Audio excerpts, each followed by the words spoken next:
I'm a biologist, and actually the question I have is sort of a follow-up to this one. When a biologist looks at something as complex as the FLN, the recursion device ostensibly is, the first two questions you ask is what is it for and what is it from? That is, what did it evolve from? And you've suggested that maybe it didn't evolve, or at least that's not the right way to look at it. Well, it did evolve, but the I'm way its reduction property- molecules getting into the Right. cell evolved.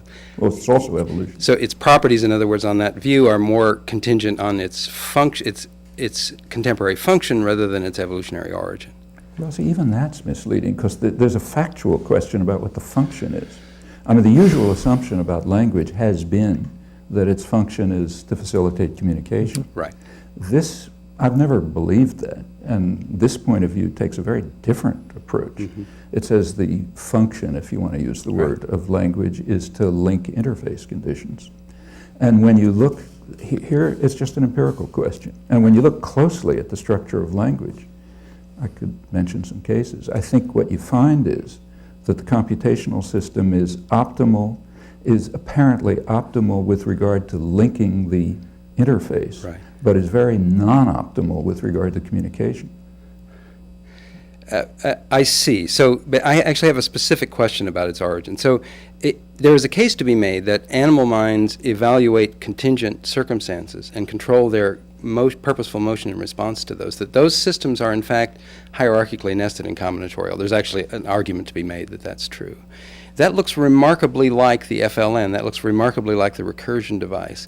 And if that's true, in turn, then it means that the properties of the recursion device, perhaps including some that look suboptimal for its function, are in fact like the bones in a bird's wing. They are historical accidents rather than functional properties of the system.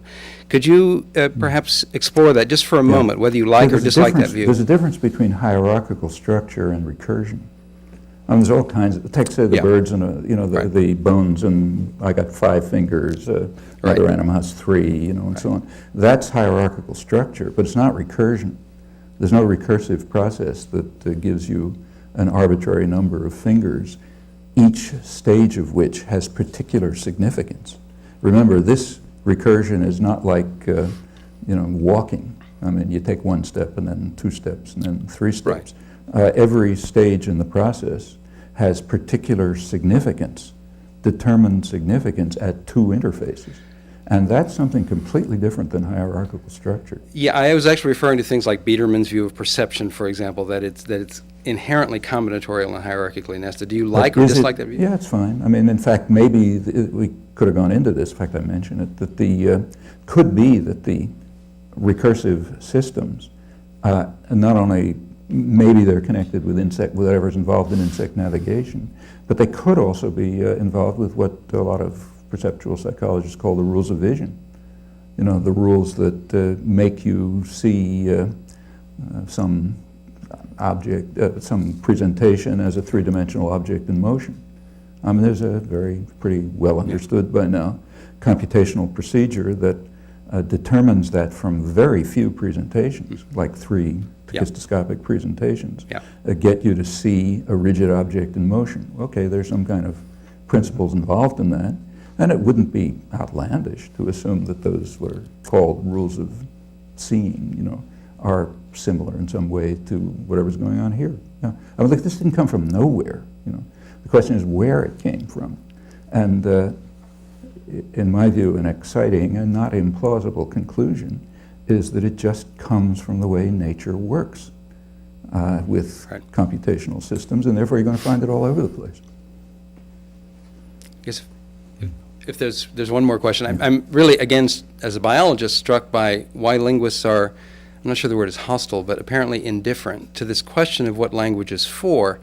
Biologists look at that and say that, look at language, look at its sophistication, and it's Paley's watch on a heath. It's a complex thing that can only ultimately be produced as a result of its adaptive consequences. The only apparent adaptive consequences are the ones we think that leap immediately to mind, that is exchange of information, cooperative exchange of information. If that's what leaps to mind, it's just a mistake. I mean, just look at if you want to look Well, it leaps to the mind of almost every biologist in the world, I must tell you. For a second. I mean, when the notion of function is a very, loose and vague notion. We all know that. So what's the function of the skeleton? I mean, is it to keep you from falling into a puddle on the ground, or is it to store calcium, or is Well, it if it's properly part of construed, it's not circulatory narrow. system? To ask what the function of a bird wing is a well-focused question. Maybe, but you know, if you actually look at the history of it, it's not so well focused. The evolution of it, it's quite complicated. A lot of exaptation and so on and so forth. But the notion of what a function is a very vague notion. However, what is usually assumed, plausibly, is you can get some guide to what the function is by looking at the characteristic use. Okay, Yes. well, let's take the characteristic use of language. Characteristic use of language is for thought, not for communication. Almost all language use, close to 100%, is internal. My understanding was that that's controversial. That is, in It's particular, not that most controversial. thought is in fact not linguistic. Oh, that's another question. Yes. There could be plenty of thought that's not linguistic, but I'm asking a different question. Uh-huh. What's the use of language?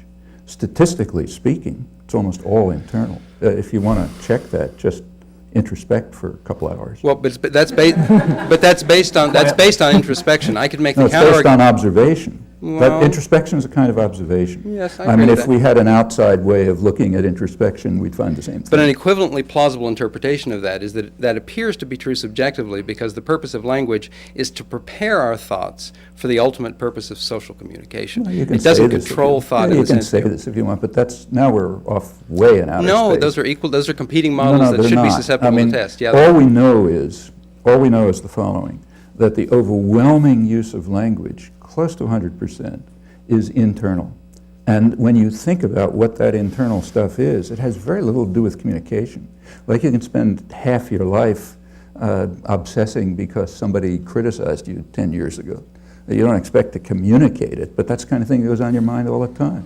Or Well, you can think about But all ostensibly, kinds you're of things. preparing for an inadvertent meeting with that person. Who are you not? says? Maybe It's an argument maybe you it's could somebody make. who died. You know, I mean, it's just not. You know, it's just factually Well, not yeah. correct. It's true. It is that an it's- arguable point. It's true that look, everything's arguable, but the overwhelming evidence is that internal thought is playing some function for us. Yeah. You know, planning, agonizing, whatever we do with Right. it, and some tiny piece of it ends up as being communication. Incidentally, plenty of other things are involved in communication too. Now, you can always make up a story. That's one of the things about evolutionary fairy tale manufacturing. Or about all of science. They're Not they're all of- about stories. Yes, they Yeah, are. not Testable all, stories, not all hopefully. of science, just so stories are particularly prominent in this domain. But if you want to use plausible arguments, like characteristic use tells you something about function, then I think you'd have to say that the function of language in this loose sense is for thought.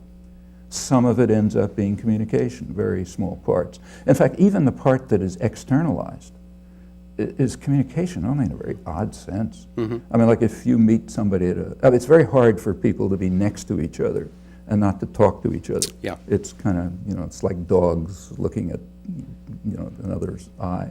You just have to talk to each other. So if you meet you're standing with somebody at a bus stop, it's just uncomfortable if you're not talking to them. So you talk to them about the weather or the baseball game or something. That's not communication.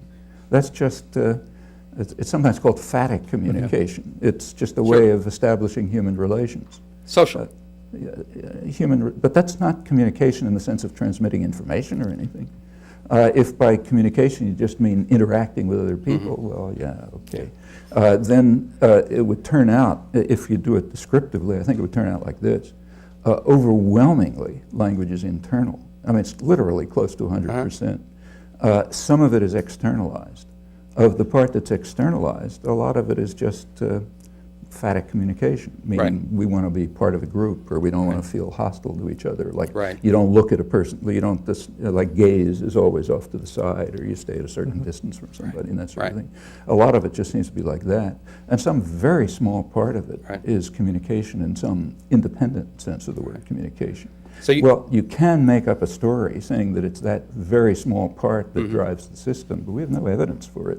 Furthermore, if you look at the mechanics of the system, now we're getting into more technical aspects. I think you can show that a lot of the mechanics of the system are badly designed for communication and well designed for linking the interfaces.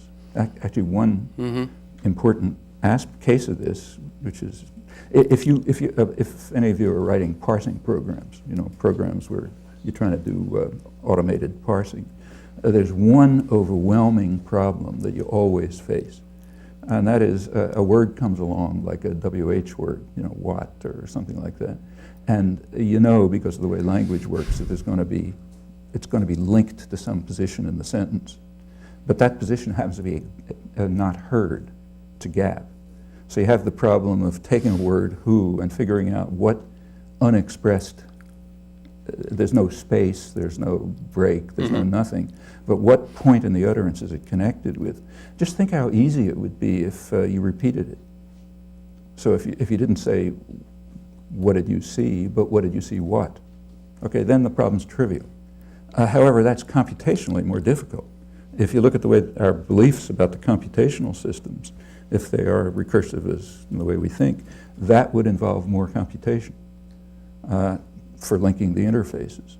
So here's a pretty striking case, and there are quite a lot more, where the system seems to be mechanically designed so that it reduces computation and increases the problem of perception. And I think there are a lot of cases like that. Susan? Thank you. Thank you.